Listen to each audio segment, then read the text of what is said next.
नमस्कार, आप देख रहे हैं दूरदर्शन किसान कृषि दर्शन कार्यक्रम में आप सभी का स्वागत है। मैं हूं अदिति शर्मा। किसान भाइयों बहनों, हमेशा की तरह हमारे तीनों सेगमेंट्स के जरिए खेती किसानी से जुड़ी कुछ अहम जानकारियां आज के हमारे इस कार्यक्रम में हम आपके लिए लेकर आए हैं। बता दें आपको, विज्ञान और किसान कृषि स्टार्टअप और फार्मिंग इंडिया के जरिए बहुत कुछ बातें हैं जो हम आपको बताने वाले हैं। सबसे पहले आपको बताएंगे झील में मछली पालन के बारे में, फिर हल्दी की खेती कर रही त्रिनिति सावो से आपकी मुलाकात करवाएंगे और साथ ही आपको दिखाएंगे एक खास झलक एक कार्यक्रम की जो कि आयोजित किया गया है हमारे किसानों और वैज्ञानिकों के लिए। आइए आज के अंक की शुरुआत करते हैं हमारे पहले सेगमेंट विज्ञान और किसान के साथ और देखते हैं खेती किसानी के क्षेत्र में क्या कुछ खास गतिविधियां हो रही हैं। हमारे जो प्राकृतिक संसाधन हैं वो हम मनुष्यों के लिए किसी वरदान से कम नहीं है। बता दें आपको कि हम जमीन पर फसलें उगा लेते हैं, साथ ही साथ पानी में मछली पालन भी कर लेते हैं और इसी दिशा में आगे बढ़ावा देने के लिए कई तरह के कार्य भी किए जा रहे हैं। बता दें आपको कि पश्चिम बंगाल की जो बेलडांगा झील है वो मछली पालन के लिए बिल्कुल उपयुक्त है और बैरकपुर में जो संस्थान है केंद्रीय अंतरस्थलीय मात्स्यिकी अनुसंधान संस्थान वो इस दिशा में कई तरह के प्रयास कर रहा है ताकि स्थानीय लोगों को आर्थिक रूप से मजबूती मिल सके। किस तरह के कार्य किए जा रहे हैं इस क्षेत्र में, आइए आपको दिखाते हैं।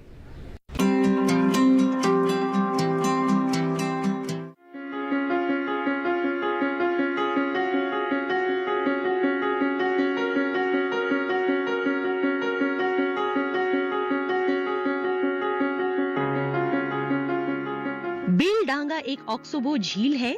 आसपास के गांवों में रह रहे बहुत लोगों की आजीविका इसी पर निर्भर है। 1958 से इसकी देखरेख और प्रबंधन का काम बेलडांगा बैरकपुर मछुआरा सहकारी समिति लिमिटेड के हाथों में है। घोड़ी की नाल के आकार वाली इस झील का फैलाव मानसून के दौरान 62 हेक्टेयर तक हो जाता है, लेकिन समस्या ये है कि इसकी प्रकृति बहुत ज्यादा सुपोषी है, जिसकी वजह से बरसात के दौरान इसमें ढेर सारे जलीय पौधे उगाते हैं। इसी बात को ध्यान में रखते हुए बैरकपुर स्थित मात्स्यिकी अनुसंधान संस्थान ने पेन कल्चर टेक्नोलॉजी यानी घेरा संस्कृति को अपनाया। मछली पालन की इस विधि से आसपास के गांवों में मौजूद मछुआरों की आजीविका में सुधार होने वाला था। इस काम के लिए सिफरी ने W3 परियोजना और अनुसूचित जाति उप योजना का सहारा लिया और पारिस्थितिकी तंत्र आधारित आर्द्र भूमि प्रबंधन कार्यक्रम की शुरुआत की है। संस्थान ने 2019 में बेलडांगा झील को अपनाया। बेसलाइन आंकड़ों को इकट्ठा करने और शुरुआती हस्तक्षेपों की रूपरेखा प्रस्तुत करने के बाद संस्थान ने 0.1 हेक्टेयर वाले करीब 5 सिफरी पेन HDPE यानी घेरों का निर्माण किया।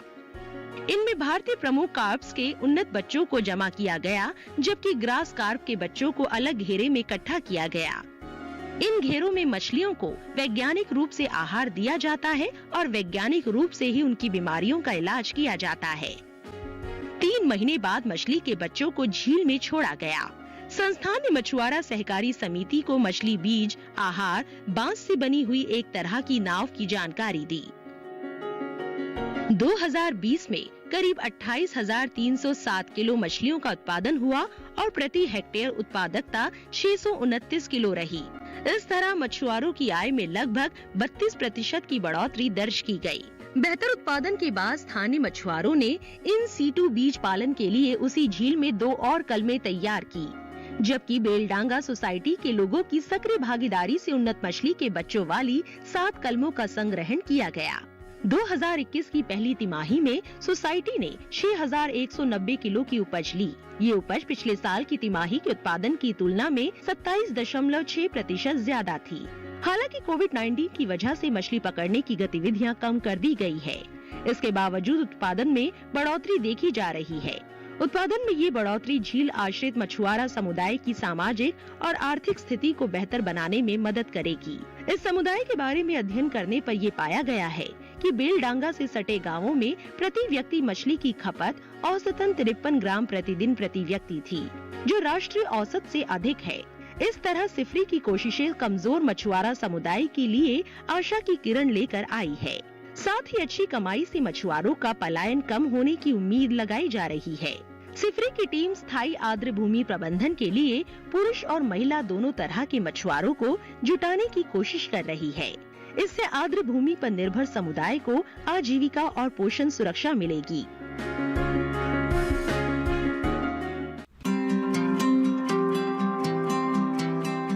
इसी के साथ कार्यक्रम में वक्त हो चला है एक छोटे से ब्रेक का। आप कहीं मत जाइए, ब्रेक के बाद हम आपकी मुलाकात करवाएंगे हमारी सफल महिला किसान से। बने रहिए दूरदर्शन किसान पर, देखते रहिए हमारा कार्यक्रम कृषि दर्शन।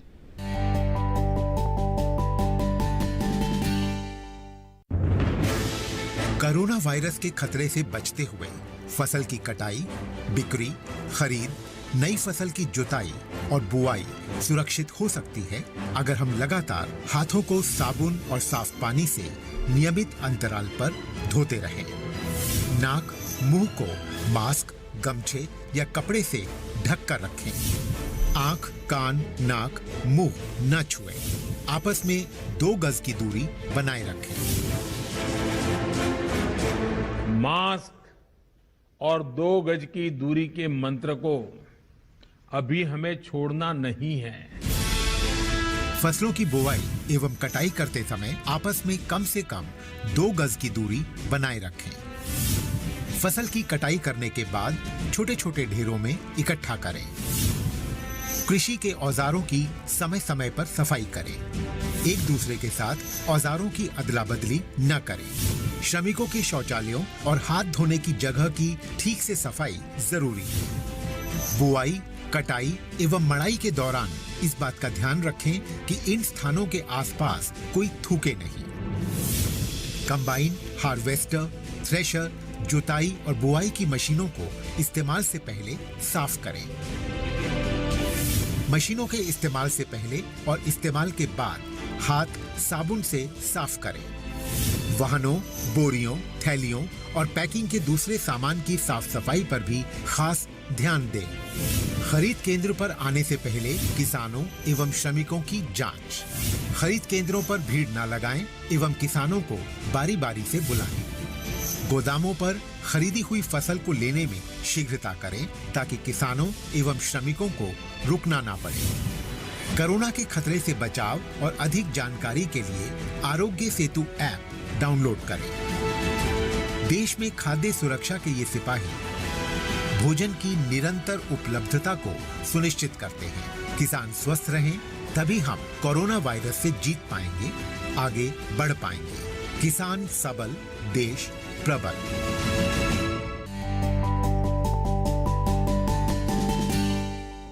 ब्रेक के बाद दूरदर्शन किसान के खास कार्यक्रम कृषि दर्शन में आप सभी का फिर से स्वागत है। अब कार्यक्रम में वक्त है कृषि स्टार्टअप सेगमेंट का, जिसमें हम आपकी मुलाकात करवाएंगे हमारी सफल महिला किसान से। तो फिर आइए जानते हैं कौन है आज की हमारी सफल महिला किसान। हम सभी जानते हैं कि हल्दी कई तरह के औषधीय गुणों से भरपूर होती है। इसका जो उपयोग है हमारे रसोई घर में आमतौर पर होता ही है। इसको शुभ कार्यों में भी इस्तेमाल किया जाता है। और अगर हम इसकी गुणों की बात करें तो इसमें कई तरह के औषधीय गुण, जैसे कि हमने आपको पहले ही बताया, मौजूद होते हैं, जिसके चलते रोग प्रतिरोधक क्षमता काफी अच्छी बन जाती है। कुल मिलाकर हम कहें तो इसकी मांग काफी अच्छी बनी रहती है। और ऐसे में एक महिला किसान है जिन्होंने इसकी खेती को अपनाया है और एक खास प्रकार की हल्दी को उपजाया है। जी हाँ, ये है हमारी पद्मश्री पुरस्कार से सम्मानित मेघालय की सफल महिला किसान, जिनका नाम है त्रिनिति सावो। आइए मुलाकात करते हैं इनसे, जानते हैं कैसे कर रही हैं ये हल्दी की खेती जैविक तरीके से।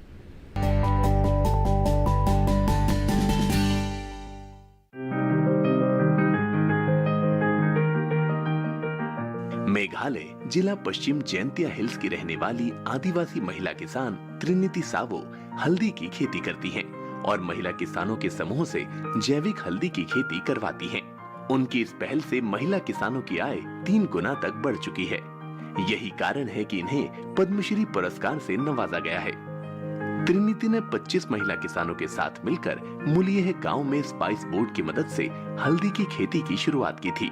4 साल के अंदर 800 किसान मिलकर अब लकडोंग किस्म की हल्दी की खेती कर रही हैं। त्रिनिति के संगठन से 100 से ज्यादा स्वयं सहायता समूह की महिलाएं जुड़ी हुई हैं, जो हल्दी की खेती कर रही हैं। जैविक खेती के विकास में अपने काम के लिए 2020 में पद्मश्री से सम्मानित होने वाली सावो ने जैविक खेती के तरीकों के माध्यम से हल्दी के शुद्ध और सबसे शक्तिशाली रूप को विकसित करने के लिए अपने गांव मुलिह मेघालय में लगभग 800 महिलाओं को प्रशिक्षित किया है। लगडोंग हल्दी की कहानी गरीब महिलाओं के एक समूह की कहानी है जो खेती के लिए खुद के लिए एक स्थायी अर्थव्यवस्था बनाने के लिए एक साथ आती हैं। ये महिलाएं जैविक खेती के तरीकों और पर्यावरण के प्रति समर्पण का पालन करती हैं। हल्दी की लगडोंग किस्म जो कि सैयों और उसके स्वयं सहायता समूह में महिला किसानों में होती है, उसमें करीमुन का 6 से 7.5% तक होता है, जो कि हल्दी का मुख्य घटक है जो इसे चमकीले पीले रंग और विशिष्ट पृथ्वी सहित अपने नमकीन गुणों को प्रदान करता है। अधिकांश भारतीय खाना पकाने की नींव रखने वाला तीखा स्वाद कर्क्यूमिन एक अत्यधिक बेशकीमती औषधीय मसाला है जिसके बारे में माना जाता है कि इसमें एंटी इन्फ्लेमेटरी, एंटी डायबिटिक और साथ ही कैंसर रोधी गुण होते हैं। मेघालय की जयंतिया पहाड़ियों में स्वदेशी रूप से उगाए गए लगडोंग हल्दी को व्यावसायिक रूप से बिकने वाली हल्दी में सोने का मानक माना जाता है। भारतीय कृषि अनुसंधान परिषद के अनुसार लगडोंग हल्दी में कर्क्यूमिन की मात्रा 7% होती है। दवाओं में इसका प्रयोग बहुत होता है। सामान्य हल्दियों की प्रजाति में कर्क्यूमिन की मात्रा 2 से 5% तक ही होती है। आयुर्वेद में हल्दी का उपयोग कई दवाइयों के निर्माण में होता है। हल्दी की गुणवत्ता का आधार इसमें पाए जाने वाले रंगीन पदार्थ कर्क्यूमिन व वाष्पशील तेल की मात्रा है। सूखी हल्दी या चूर्ण में कर्क्यूमिन की मात्रा 2.6 से 6.6% तक होती है। यदि किसान हल्दी की खेती जैविक तकनीक से करें तो अच्छी उपज के साथ साथ अच्छा लाभ भी ले सकते हैं। जैविक तकनीक से खेती में लागत बहुत कम आती है। ये भी है कि कम खर्च में किसान अधिक मुनाफा कमा सकते हैं।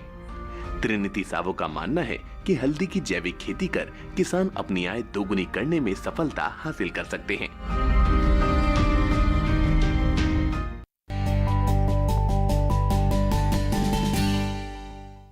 किसान भाइयों बहनों, अभी के समय की हम बात करें तो बता दें कई तरह की फसलें हैं जिनका आप चयन कर सकते हैं बुआई या रोपाई के लिए, खेतों की तैयारी के लिए। हाल फिलहाल की बात करें तो राई और सरसों की खेती आप कर सकते हैं। किस तरह से आप इसकी तैयारी कर सकते हैं, कौन कौन सी किस्में हैं जिनका चुनाव किया जा सकता है, क्या सही समय रहता है, इन तमाम जानकारियों के लिए आइए आपको दिखा देते हैं हमारी ये खास रिपोर्ट।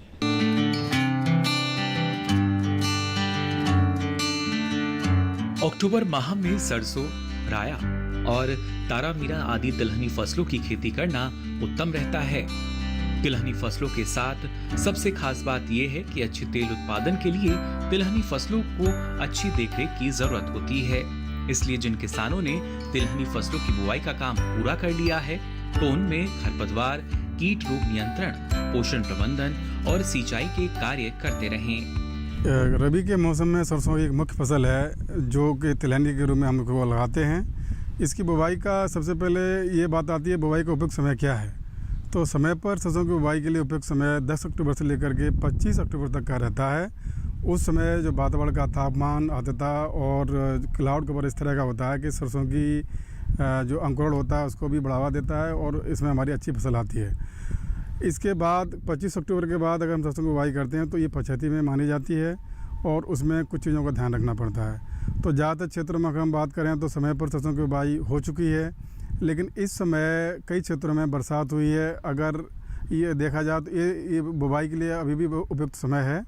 तो खेत को अच्छी प्रकार से तैयार करके हम इसकी बुवाई कर सकते हैं। बुवाई करने के लिए खेत को बढ़िया से हम तैयार करें। तैयार करने के बाद में करीब इसकी 4 से 5 किलो बीज की मात्रा को 45 सेंटीमीटर पंक्ति से पंक्ति की दूरी में सीड ड्रिल के माध्यम से बुवाई कर सकते हैं। बुवाई करने से पहले हम बीज का उपचार करना बहुत ही आवश्यक होता है। बीज उपचार करने के लिए हम कुछ तरह के जैसे कवकनाशी होते हैं। कवक जो फंगस होता है, इससे कई तरह की बीमारी जो है सरसों में आती है, तो उसके लिए हम कवकनाशी से बीज का उपचार करते हैं। इसमें एक तो बाविस्टिन होता है, इससे तनागलन की बीमारी होती है, उसकी रोकथाम होती है। करीब 2 ग्राम बाविस्टिन को ऊपर 1 किलो बीज से उपचारित करने पर अच्छा इसका प्रभाव देखा गया है। इसके अलावा रेडोमिल MZ जो है, इसकी भी करीब 5 ग्राम की मात्रा को 1 किलो बीज से उपचारित करते हैं, तो इससे एक सफ़ेद रोली की बीमारी का प्रकोप भी कम हो जाता है। इसके साथ साथ में कुछ जैव उर्वरक जिनको हम बायो फर्टिलाइज़र कहते हैं, उनको भी बीज से उपचारित करना चाहिए। इसमें आपका अजोटोबैक्टर, उसके अलावा फास्फोरस, गोलक जीवाणु और एक माइकोराजा भी आता है। इनसे अगर हम बीज का उपचार करते हैं तो नाइट्रोजन के साथ साथ फास्फोरस की उपलब्धता सरसों की फसल में बढ़ जाती है और इसलिए बीज उपचार करना बहुत ही ज़रूरी होता है। एक बार जब आप बीज उपचार कर लेते हैं और खेत आपका अच्छी प्रकार से तैयार है तो हम फिर बुवाई शुरू करते हैं। बुवाई पंक्ति से पंक्ति पर हमेशा करना चाहिए। अगर पंक्ति के द्वारा में बुवाई करते हैं तो बाद में कर्षण क्रिया है जिसमें कि खरपतवारों का नियंत्रण, कुछ इंसेक्टिसाइड, पेस्टिसाइड का जो हम छिड़काव करते हैं उसमें भी हमको मदद मिलती है। इसके साथ साथ में उर्वरक प्रबंधन में भी मदद मिलती है। बुआई के बाद तोरिया और सरसों की फसल में आधा बोरा यूरिया देकर पहली सिंचाई का कार्य शुरू करें। इस माह फसलों में लाल बालों वाली सुंडियों और सरसों की आरा मक्खियों से फसलों की देखभाल करें। अगर फसल में सुंडियां समूह में लगी हुई हैं तो पत्तियों को तोड़कर नष्ट कर दें। इसके अलावा 700 मिलीलीटर एंडोसल्फोन 37 EC को 200 लीटर पानी में घोलकर फसल पर छिड़काव करें। इसी के साथ चितकबरा कीड़े की रोकथाम के लिए 200 मिलीलीटर मेलाथियान 70 EC को 200 लीटर पानी में मिलाकर पूरी फसल पर छिड़क दें। इन सभी उपायों के अलावा किसान भाई समय समय पर समसामयिक कार्यों के साथ साथ निगरानी करते रहें। इसी के साथ कार्यक्रम में वक्त हो चला है एक और छोटे से ब्रेक का। आप कहीं मत जाइए, ब्रेक के बाद हम आपको दिखाएंगे हमारा अगला सेगमेंट फार्मिंग इंडिया। बने रहिए दूरदर्शन किसान पर, देखते रहिए हमारा कार्यक्रम कृषि दर्शन।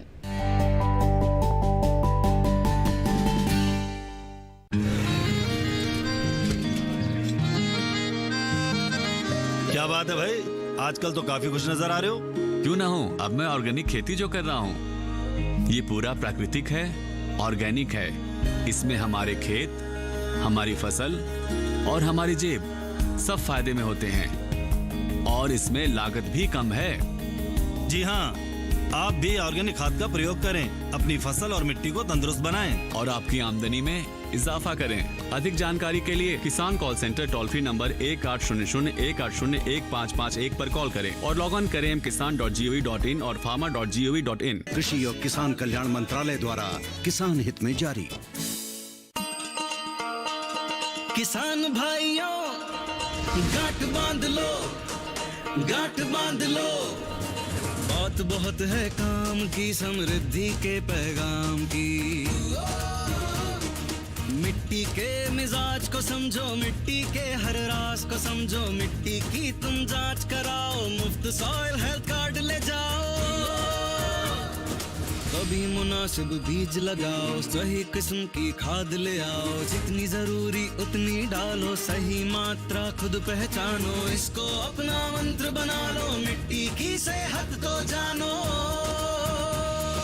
बात बहुत है काम की, कम लागत अधिक वरदान की। किसान भाइयों गांठ बांध लो, आज ही मिट्टी की जांच कराएं। राज्य सरकार के कृषि अधिकारी से संपर्क करें और मुफ्त में सॉइल हेल्थ कार्ड पाएं। कृषि और किसान कल्याण मंत्रालय द्वारा किसान हित में जारी।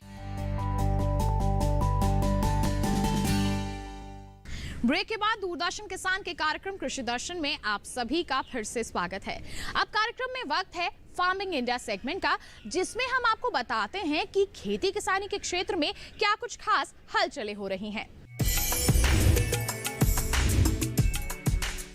हमारे देश की सरकार, बता दें आपको, कृषि के क्षेत्र में विकास के लिए निरंतर प्रतिबद्ध है और इस दिशा में आए दिन नए नए कार्यक्रमों का आयोजन भी किया जाता है। हाल ही में बता दें आपको एक खास कार्यक्रम का आयोजन किया गया जिसमें हमारे किसानों और वैज्ञानिकों को सम्मिलित किया गया। बता दें आपको कि इसका उद्देश्य यही है कि नई तकनीकों का जो ज्ञान है वो सभी के साथ साझा किया जा सके। और क्या कुछ खास रहा इस कार्यक्रम में, आइए दिखाते हैं उसकी एक खास झलक आपको।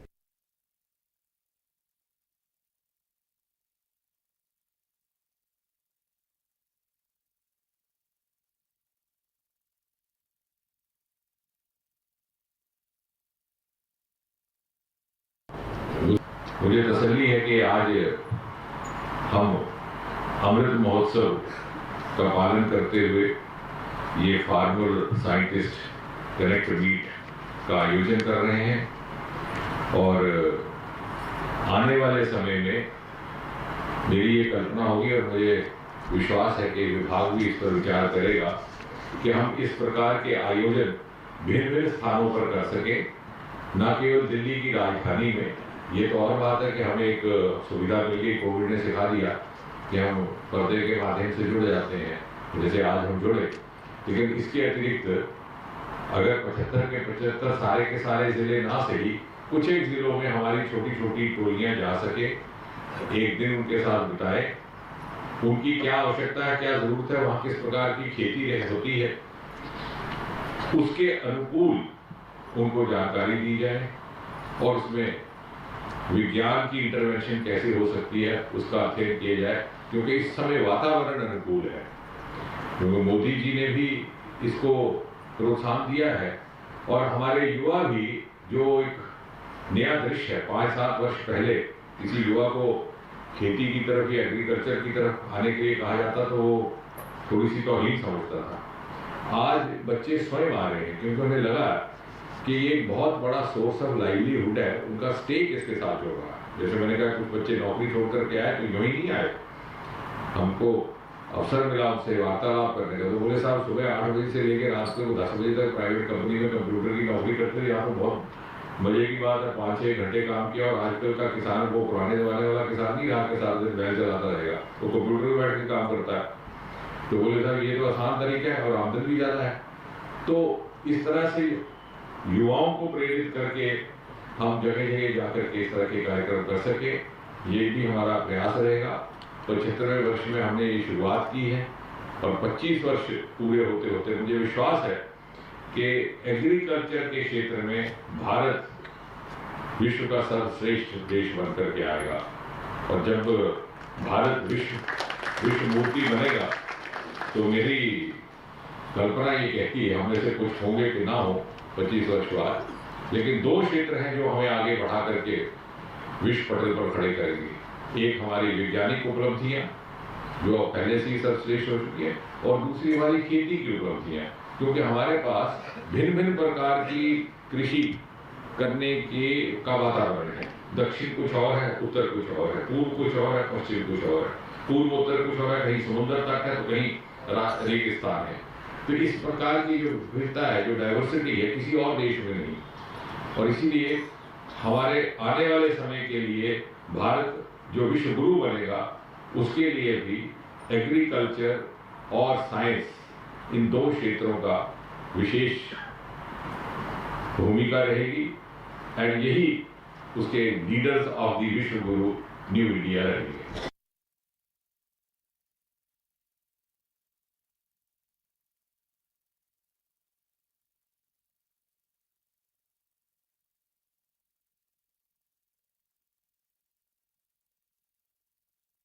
हमारे किसानों के लिए ज़रूरी है कि वो तकनीकों का अब साथ अपनाएं और इसीलिए हमारे देश में कई तरह की मोबाइल ऐप्स भी लॉन्च की गई हैं, जिसमें से एक के बारे में आज हम आपको जानकारी देंगे। इस ऐप का नाम है किसान सारथी ऐप। जैसे कि इसके नाम से ही हम समझ सकते हैं कि ये किसानों के सारथी के रूप में काम करती है और किस तरह से हमारे किसानों के लिए ये मददगार साबित हो रही है, आइए जानते हैं।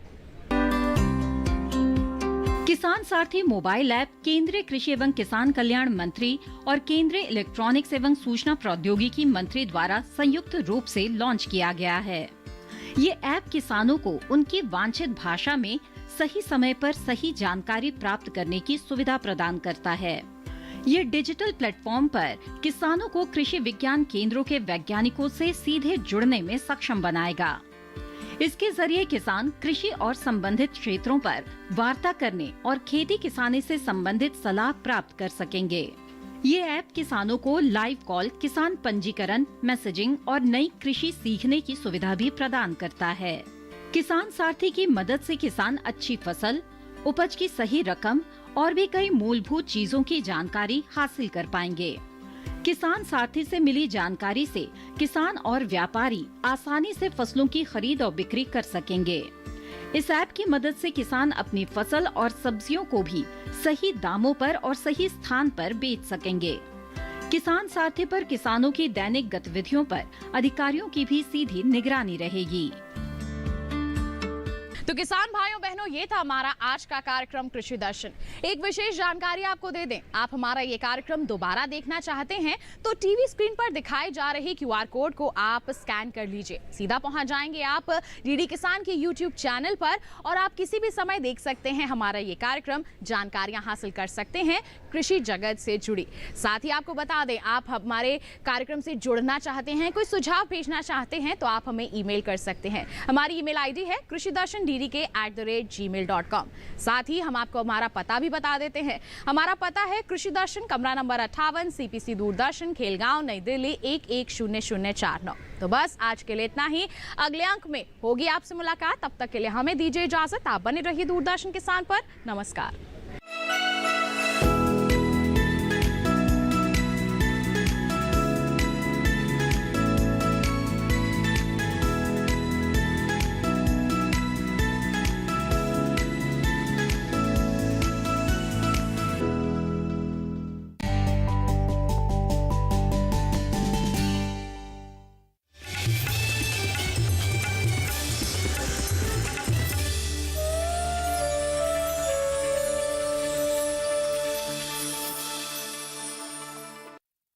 ये कहानी है एक पिता और उसके बेटी के बीच के मतभेद की।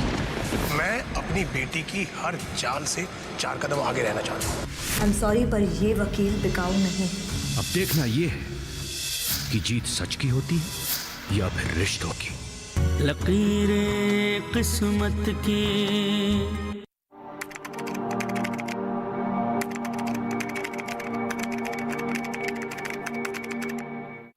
देश के छोटे किसान 1,60,000 रुपए तक का कर्ज बिना किसी गारंटी को ले पाएंगे।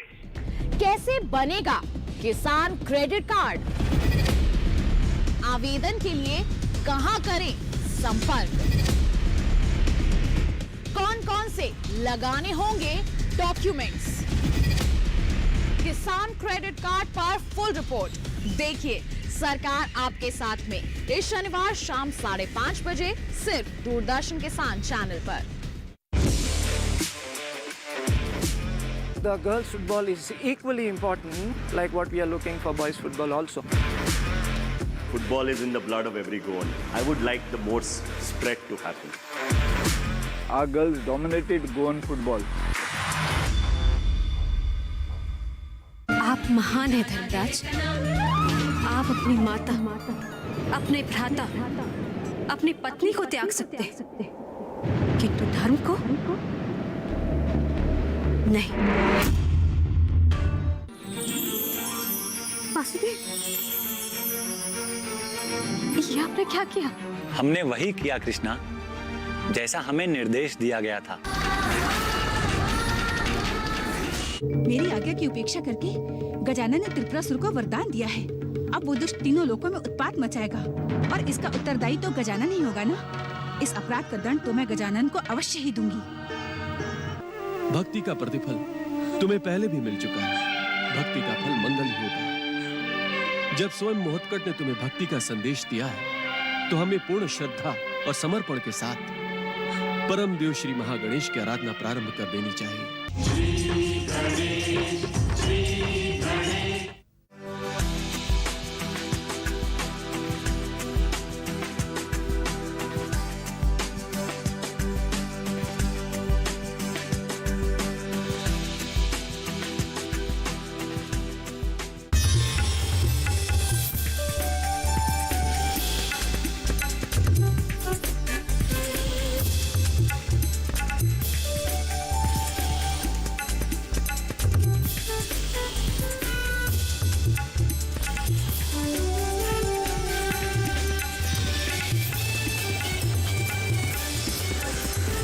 डीडी किसान, बदलते भारत की शान।